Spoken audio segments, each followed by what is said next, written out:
اور یہ سوچ کر کیجئے کہ آپ کی مشکلات اور پریشانیوں کا آج آخری دن ہے، انشاءاللہ اللہ آپ پر ضرور کرم فرمائے گا۔ وظیفے کی جانب جانے سے پہلے اپنے تمام بہن بھائیوں سے کہنا چاہتا ہوں کہ گزشتہ ویڈیو میں جن بہن بھائیوں نے اپنا نام لے کر کہا تھا کہ ہمارے لیے دعا کیجئے، ان سب بہن بھائیوں کے لیے خصوصی اجتماعی دعا کی گئی ہے کہ اللہ پاک ان کی زندگی سے تمام پریشانیوں کو دور فرمائے اور تمام بہن بھائیوں کی تمام جائز نیک حاجات کو پورا فرمائے، آمین یا رب العالمین۔ اور میرے وہ تمام بہن بھائی جو ہماری خصوصی اجتماعی دعا میں اپنا نام لے کر دعا کروانا چاہتے ہیں، وہ بھی کمنٹ باکس میں اپنا نام لکھ دیجئے، انشاءاللہ آپ سب کے لیے ہماری خصوصی اجتماعی دعا میں آپ کا نام لے کر دعا کی جائے گی۔ تو آئیے آج کے وظیفے کی جانب چلتے ہیں۔ بھائیوں اور بہنوں، یہ وظیفہ اگر آپ ماہ شعبان میں اپنا روزانہ پڑھنے کا معمول بنا لیتے ہیں تو یہ بہت ہی زیادہ بہتر ہے۔ چھوٹا سا وظیفہ ہے، آپ روزانہ بھی کر سکتے ہیں،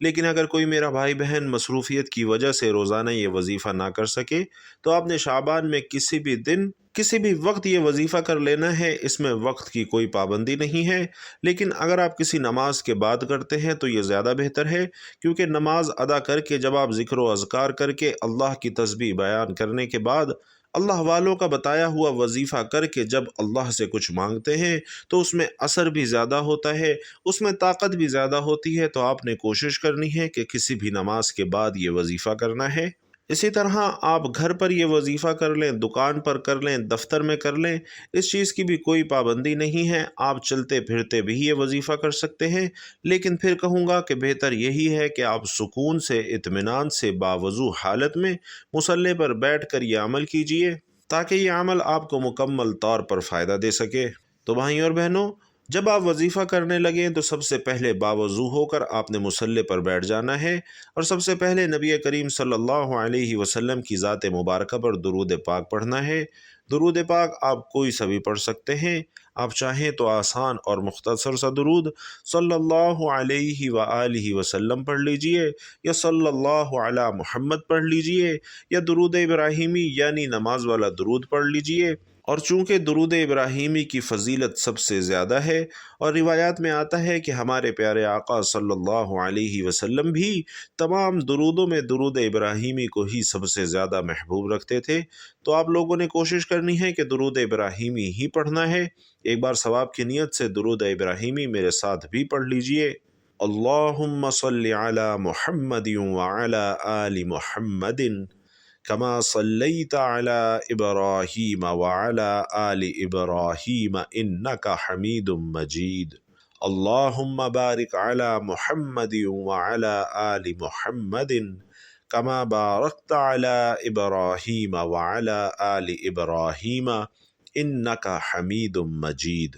تو درود پاک پڑھنے کے بعد آپ نے اپنے خاص مقصد کی، خاص حاجت کی، خاص مسئلے کی نیت کرنی ہے۔ مثلاً آپ کرائے کے مکان میں رہتے ہیں اور اپنا ذاتی گھر خریدنا چاہتے ہیں، تو آپ اس کی نیت کر لیں کہ مجھے میرا ذاتی مکان مل جائے، یا پھر آپ کے کاروباری مسائل ہیں، پریشانیاں ہیں، تو آپ اس چیز کی نیت کر لیجئے کہ میرا کاروبار اچھا چل پڑے۔ آپ کہیں نوکری کے خواہش مند ہیں تو اس چیز کی نیت کر سکتے ہیں کہ مجھے کہیں اچھی نوکری مل جائے، میری ساری پریشانیاں ختم ہو جائیں۔ اگر آپ کی اولاد آپ کا کہنا نہیں مانتی اور اپنی مرضی کرتی ہے تو اس لیے پڑھ لیں، نافرمان شوہر کے لیے پڑھ لیں۔ آپ اپنے بچوں کی کہیں اچھی جگہ شادی کروانا چاہتے ہیں یا آپ کے بچوں کا رشتہ نہیں ہو رہا، لوگ آتے ہیں اور دیکھ کر چلے جاتے ہیں، تو آپ اس چیز کی نیت کر لیجئے کہ میرے بچوں کی کہیں اچھی جگہ پر شادی ہو جائے۔ الغرض ناظرین، آپ کا جو بھی مقصد ہے، جو بھی حاجت ہے، جو بھی خواہش ہے، اس کی نیت کرنی ہے، اور آج وہ مانگنا ہے جو آپ کو لگتا ہے کہ میری فلاں خواہش ناممکن ہے، وہ کسی صورت پوری نہیں ہو سکتی، تو آج اپنے مقصد کی نیت کرنی ہے اور ایک بار تعوذ اور تسمیہ یعنی اعوذ باللہ من الشیطان الرجیم بسم اللہ الرحمن الرحیم پڑھ کر وظیفے کا آغاز کرنا ہے۔ اور سب سے پہلے نمبر پر جو وظیفہ آپ نے پڑھنا ہے بھائیوں اور بہنوں، بہت ہی آسان اور سادہ سا وظیفہ ہے کہ کوئی چھوٹا بچہ بھی بڑے آرام سے اور سکون سے پڑھ سکتا ہے۔ سب سے پہلے نمبر پر آپ نے جو وظیفہ پڑھنا ہے ناظرین، وہ یا وہابو کا وظیفہ ہے۔ یا وہابو رب کریم کا ایک ایسا صفاتی نام ہے جسے پڑھنے والا جس مقصد کی نیت کر کے بیٹھتا ہے وہ مقصد انشاءاللہ ضرور پورا ہو کر رہتا ہے۔ آج آپ کی کوئی ناممکن حاجت ہے یا کوئی ایسا کام ہے، ایسی پریشانی ہے، ایسی مصیبت ہے جو کئی سالوں سے آپ کا پیچھا نہیں چھوڑ رہی، تو آج نیت کر کے بیٹھنا ہے اور رب کریم سے ضد کر کے مانگنا ہے۔ انشاءاللہ آپ کو یقین دلاتا ہوں کہ رب کی ذات آپ کو ضرور عطا کرے گی۔ تو سب سے پہلے نمبر پر دائیں ہاتھ کی انگلیوں پر یا تسبیح کے دانوں پر یا وہابو کا یہ وظیفہ آپ نے صرف 11 بار پڑھنا ہے۔ بڑے آرام، سکون اور دھیان سے پڑھنا ہے، جلد بازی میں نہیں کرنا، اور اس یقین سے پڑھنا ہے کہ آپ یا وہابو پڑھ رہے ہیں اور آپ کے مسائل کا خاتمہ ہو رہا ہے، آپ کی پریشانیاں دور ہو رہی ہیں اور آپ کے مسائل غیب سے حل ہو رہے ہیں، غیب سے اللہ آپ کے رزق، مال و دولت کا بندوبست کر رہا ہے۔ ناظرین، ذہن میں یہ رکھتے ہوئے پڑھنا ہے کہ یہ شعبان میرے محبوب صلی اللہ علیہ وسلم کا مہینہ، رب کریم کو منانے کا مہینہ ہے، رب کریم سے اپنی پسند کا نصیب لکھوانے کا مہینہ ہے۔ تو 11 بار یا وہابو پڑھتے دوران رب کریم سے آپ جو کچھ مانگ سکتے ہیں مانگتے چلے جائیے، انشاءاللہ آپ کی مانگی گئی ہر دعا، ہر حاجت غیب سے پوری ہوگی۔ تو یا وہابو کو 11 بار پڑھنے کے بعد آپ نے دوسرے نمبر پر جو وظیفہ پڑھنا ہے، ناظرین، سورۃ الکوثر کا انتہائی طاقتور وظیفہ ہے، اللہ کی لاڈلی سورت کا وظیفہ ہے، ایک ایسی سورت کا وظیفہ ہے جسے دولت والی سورت بھی کہا جاتا ہے، دولت کا خزانہ بھی کہا جاتا ہے، اور جس گھر میں سورۃ الکوثر پڑھی جاتی ہے اس گھر میں رزق اور دولت کا سیلاب آ جاتا ہے، جس گھر میں سورۃ الکوثر کا یہ وظیفہ کیا جاتا ہے اس گھر سے سبھی نحوستیں، بے برکتیاں، بے سکونی کا خاتمہ ہو جاتا ہے، جس دکان پر پڑھی جاتی ہے اس دکان پر گاہکوں کا تانتا بندھ جاتا ہے، جس مقصد کے لیے پڑھا جاتا ہے یہ وظیفہ اس مقصد کی تمام رکاوٹیں اور پریشانیاں غیب سے حل ہو جاتی ہیں۔ اور بھائیوں اور بہنوں، سورۃ الکوثر بے اولادی کا بہترین وظیفہ ہے، بے روزگاری کا بہترین وظیفہ ہے، قرض سے نجات کا بہترین وظیفہ ہے۔ تو اللہ کے حبیب کے مہینے میں اللہ کی لاڈلی سورت کا یہ وظیفہ آپ نے کرنا ہے اور اللہ سے ضد کر کے اپنی پسند کا نصیب لکھوا لینا ہے۔ اعوذ باللہ من الشیطان الرجیم، بسم اللہ الرحمن الرحیم، انا اعطیناک الکوثر فصل لربک وانحر ان شانئک هو الابتر۔ دوسرے نمبر پر سورۃ الکوثر کا یہ وظیفہ آپ نے 10 بار پڑھنا ہے، اور ناظرین جتنا خوبصورتی سے پڑھ سکتے ہیں، جتنی محبت اور عقیدت کے ساتھ پڑھ سکتے ہیں، جتنے یقین کامل سے پڑھ سکتے ہیں پڑھیے گا۔ آپ تو کیا، انشاءاللہ آپ کے گھر کا بچہ بچہ دولت مند ہو جائے گا، آپ کی نسلیں آباد ہو جائیں گی اور آپ ہر پریشانی سے انشاءاللہ نجات پالیں گے۔ یہ عمل آپ نے بتائے گئے طریقے سے پڑھنا ہے، پہلے نمبر پر 11 بار یا وہابو اور دوسرے نمبر پر 10 بار سورۃ الکوثر،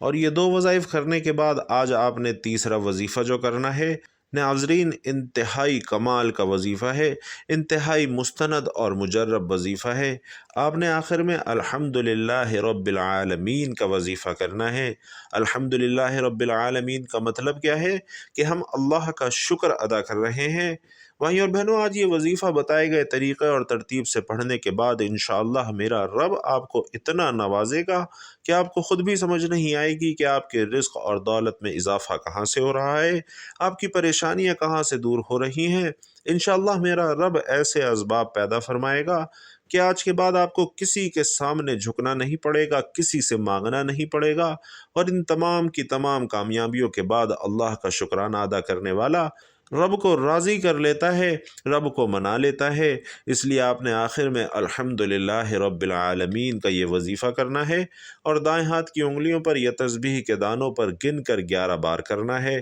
ناظرین، اللہ والے فرماتے ہیں کہ تو شکر کرتا ہے تو رب تیرے رزق میں، تیری دولت میں اضافہ کرتا ہے، تو چاہتا ہے کہ تیرے رزق میں کمی ہو جائے تو نہ شکری کر، راتوں رات غربت کا شکار ہو جائے گا۔ اس لیے اگر اپنے مال و جان میں برکتیں، وسعتیں، سلامتی چاہتے ہیں تو زیادہ سے زیادہ رب کا شکر ادا کرنا اپنا وظیفہ بنا لیجئے۔ انشاءاللہ رب کی نوازشیں دیکھ کر آپ خود حیران رہ جائیں گے۔ جب یہ تینوں اعمال بتائے گئے طریقے اور ترتیب کے مطابق آپ پڑھ لیں تو اس کے بعد آپ نے آخر میں پھر درود پاک پڑھنا ہے، جو آپ نے عمل کے شروع میں پڑھا تھا۔ اب آپ کا عمل مکمل ہو چکا ہے۔ تو ناظرین، آج کے مکمل عمل کی ترتیب یہ بنتی ہے کہ آپ نے سب سے پہلے نبی کریم صلی اللہ علیہ وسلم کی ذات مبارکہ پر درود پاک پڑھنا ہے،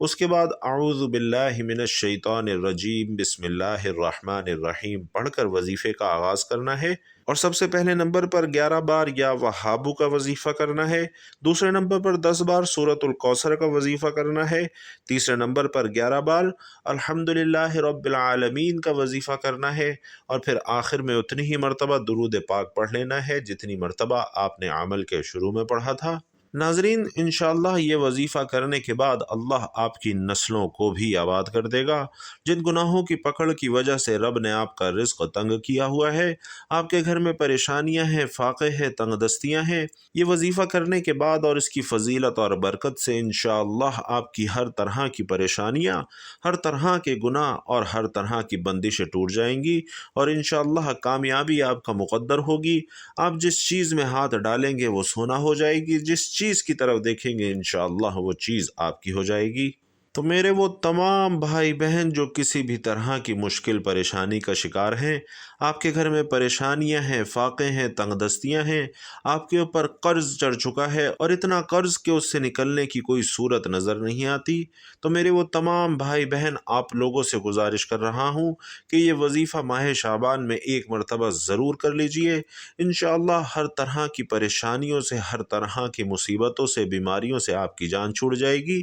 اگر آپ کے اوپر کوئی بندش، کوئی رکاوٹ ہے، انشاءاللہ وہ بھی جڑ سے ختم ہو جائے گی۔ اور یاد رکھیے کہ جب آپ عمل شروع کریں تو آپ نے اپنے دل میں اپنی حاجت مراد، جس کے لیے آپ یہ وظیفہ پڑھ رہے ہیں، جس مقصد کے لیے آپ یہ عمل کر رہے ہیں، اور جب آپ یہ عمل مکمل کر لیں تو آپ نے آخر میں دعا ضرور مانگنی ہے۔ اپنی تمام پریشانیوں کے لیے، حاجتوں کے لیے، دکھ تکالیف کے لیے آپ نے اللہ پاک سے رو رو کر، گڑ گڑا کر دعا ضرور کرنی ہے۔ انشاءاللہ اللہ پاک اپنا کرم ضرور فرمائے گا، اور اللہ بہتر سے نہیں بہترین سے نوازے گا انشاءاللہ۔ دعا ہے کہ اللہ تعالیٰ ان وظائف کی بدولت ہماری تمام مشکلات، پریشانیاں اور رزق کی تنگی کو دور فرمائے، ہم سب کے لیے آسانیاں پیدا فرمائے، ہم سب کی مشکلات حل فرمائے، آمین یا رب العالمین۔ اور بھائیوں اور بہنوں، آخر میں پھر آگاہ کرنا چاہوں گا کہ میرے وہ بھائی بہن جو چاہتے ہیں کہ ان کا نام لے کر ہماری خصوصی اجتماعی دعا میں ان کے لیے دعا کی جائے، تو وہ اپنا نام کمنٹ باکس میں مینشن کرتے جائیں۔ اللہ تعالیٰ آپ سب کا حامی و ناصر ہو، آمین۔ السلام علیکم ورحمۃ اللہ وبرکاتہ۔